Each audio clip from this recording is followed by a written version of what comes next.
Hello everyone and welcome to today's reading of The Supernatural. Today's chapter, Tapping the Force.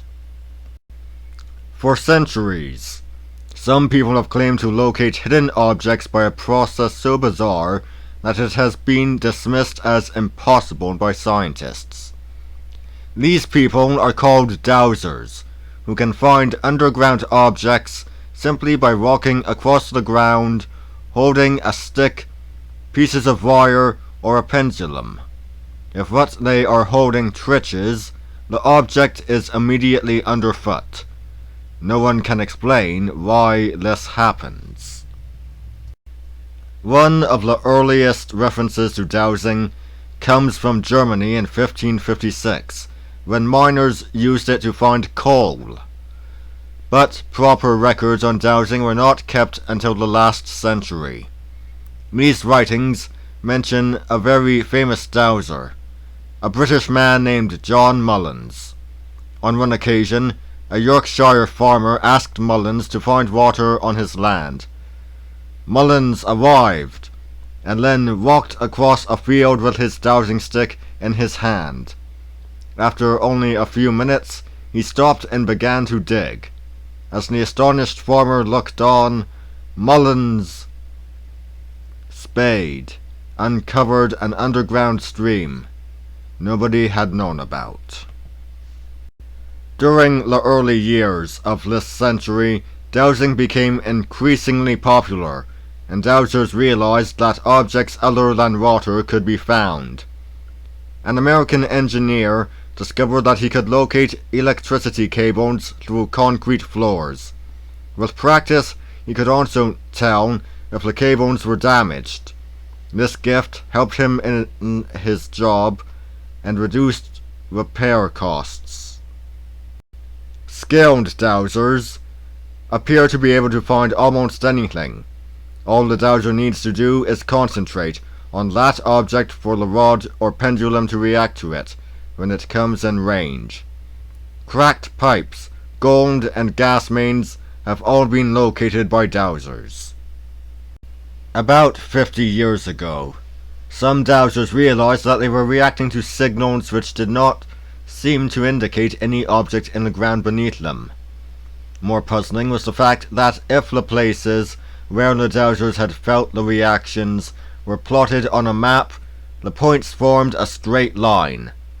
What were these mysterious lines? The answer proved to be every bit as mysterious and controversial as the dowsing itself. In 1921, Alfred Watkins, a British businessman, noticed that several ancient sites near his home lay on a straight line. Watkins consulted a map and discovered that he could recognize several other such alignments, or ley lines, as he called them.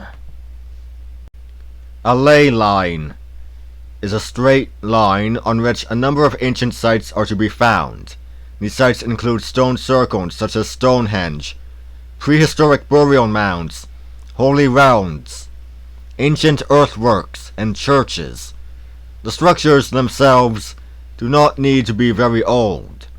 Many modern churches are built on sites which have been used for centuries.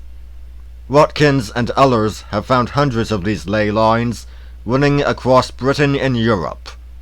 Most ley lines are about 15 kilometers long, though some are much shorter and others are longer. Archaeologists do not believe that these lines exist at all. They say that the straight lines are produced by chance. If a number of sites, say schools, are chosen at random, some of them will always lie on straight lines. However, efforts to show that ley lines happen by chance are not convincing.